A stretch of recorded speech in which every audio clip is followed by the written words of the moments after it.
कर्मों की गति अति गुह्य है और इसीलिए कर्म क्या है, अकर्म क्या है, विकर्म क्या है, इसको समझना आवश्यक है, क्योंकि तभी तुम कर्म बंधन से मुक्त हो सकते हो। उसका अगर मैं एक सिंपल एग्जाम्पल दूं कि मान लो कि मैंने धरनी के अंदर एक बीज बोया, अपने हाथों से मैंने बीज बोया, उस बीज को सींचा, पौधा निकला, पौधे को सींचते हुए धीरे धीरे वो पौधा बढ़ने लगा और वो पौधा वृक्ष हो गया। उस वृक्ष के ऊपर फल लगे, मैंने उस फल को तोड़ा और खाया। दोनों कर्म मैं ही कर रही हूं, बीज बोने का कर्म भी मैंने किया, फल तोड़ के खाने का कर्म भी मैंने किया। दोनों कर्म में कोई अंतर है? बीज बोना भी कर्म है, फल तोड़ के खाना भी कर्म है। एक पुरुषार्थ है और एक प्रारब्ध है। बीज बोने का जो कर्म है वो श्रेष्ठ कर्म है। क्यों?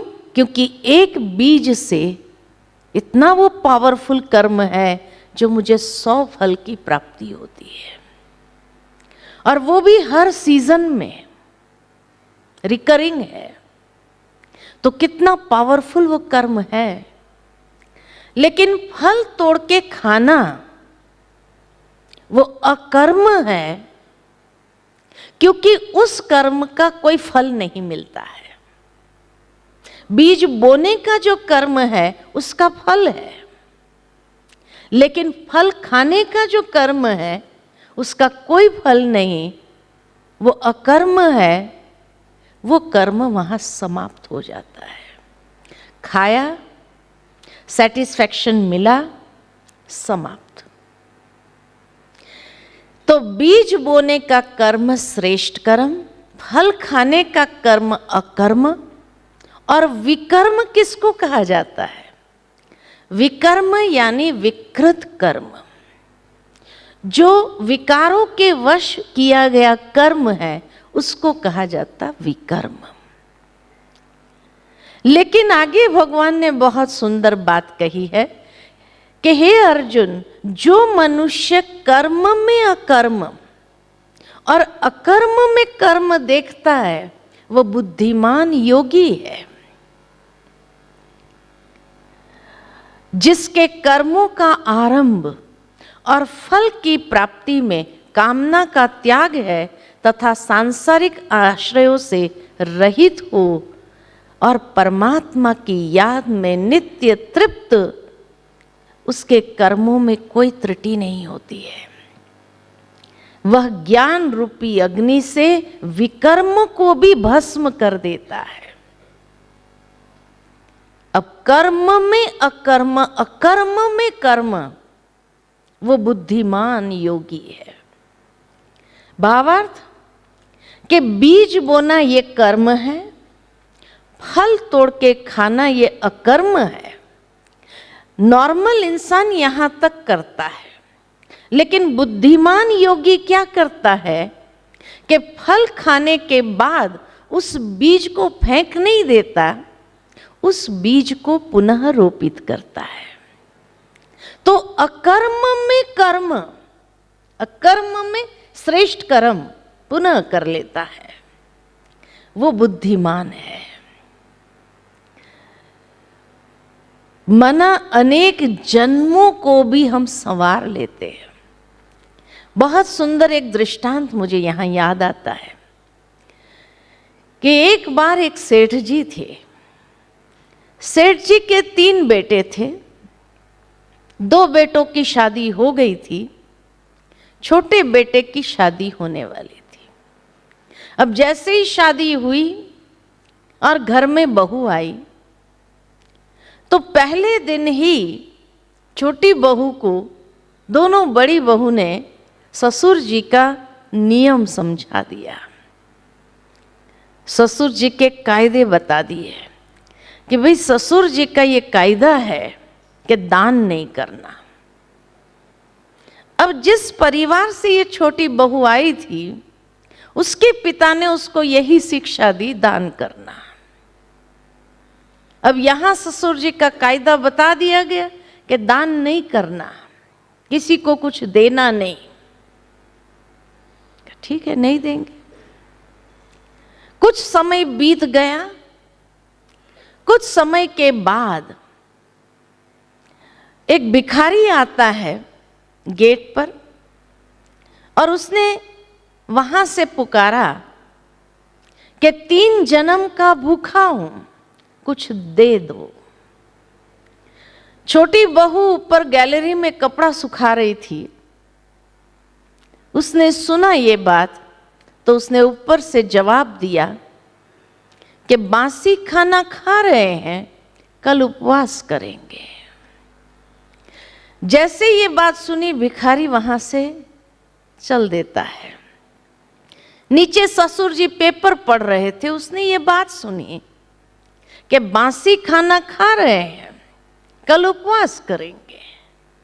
उसको बड़ा गुस्सा आया, ये छोटी बहू क्या कहती है, बासी खाना खा रहे हैं।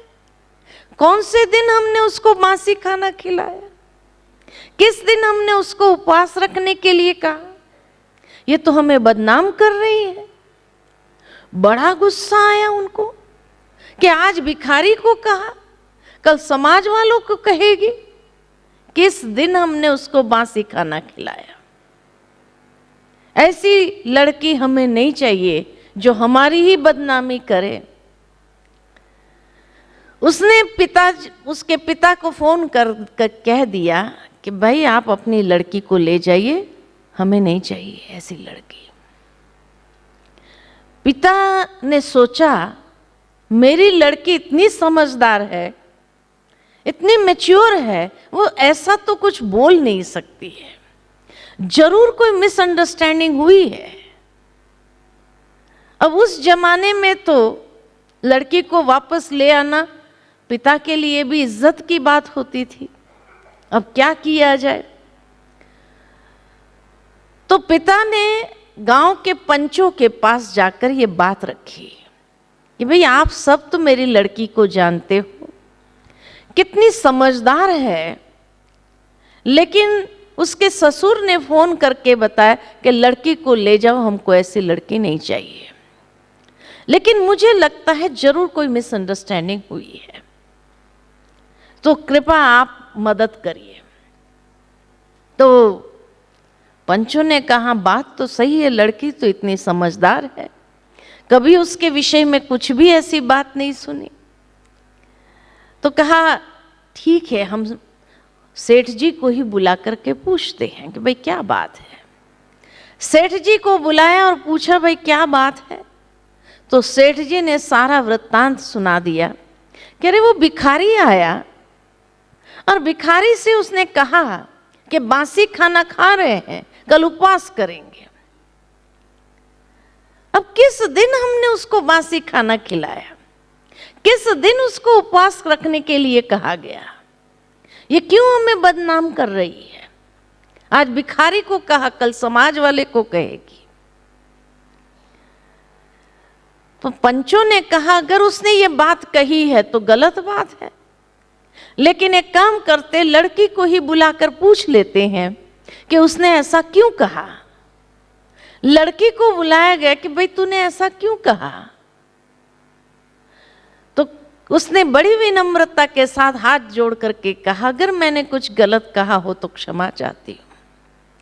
लेकिन वो भिखारी ने कहा कि 3 जन्म का भूखा हूं, कुछ दे दो।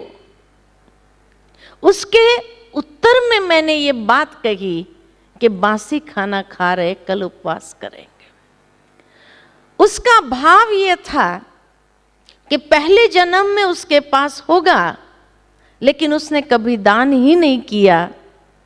जब दान ही नहीं किया तो दूसरा जन्म उसका भिखारी का रहा।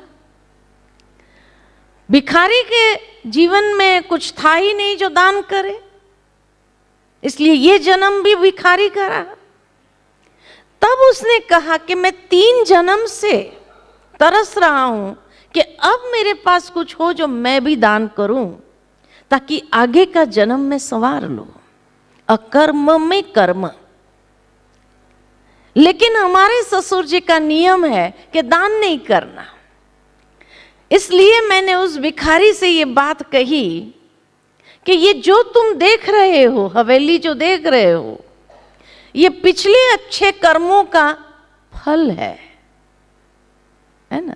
तो बासी खाना खा रहे हैं, लेकिन इस जन्म में हम भी कुछ नहीं कर रहे हैं, इसलिए कल हमें भी उपवास ही करना पड़ेगा, है ना। कर्म में अकर्म, अकर्म में कर्म, वो बुद्धिमान योगी है कि जिसके कर्मों का आरंभ और फल की प्राप्ति में कामना का त्याग है तथा सांसारिक आश्रयों से रहित हो गया है और परमात्मा की याद में नित्य तृप्त है, उसके कर्मों में कोई त्रुटि नहीं है। ये है अकर्म में कर्म, जो विधि बताई गीता के अंदर भगवान ने। और ऐसे जब अकर्म में कर्म व्यक्ति करता है तो समझदारी से, ज्ञान अग्नि है, ज्ञानाग्नि से पूर्व विकर्म को भी वो दग्ध कर सकता है, उसको समाप्त कर सकता है, क्योंकि वो विकर्म ही अनेक प्रकार की भोगना का स्वरूप ले सकता है, इसलिए उसको समाप्त करना जरूरी है। तो ज्ञानाग्नि से विकृत कर्म जो हो गए अनजानेपन में, उसको मुझे ठीक करना, यही तो बुद्धिमानी है जो भगवान अर्जुन को बता रहे हैं कि अब ठीक कर लो अपने आप को। अब तक चलो अज्ञानता के कारण हम सभी ने भी कई गलतियां कर दी, कई त्रुटियां हो गई, लेकिन अब ज्ञानाग्नि से उसको ठीक तो कर सकते हैं। यही तो बुद्धिमानी है जो भगवान हमें धारण करने के लिए कह रहे हैं।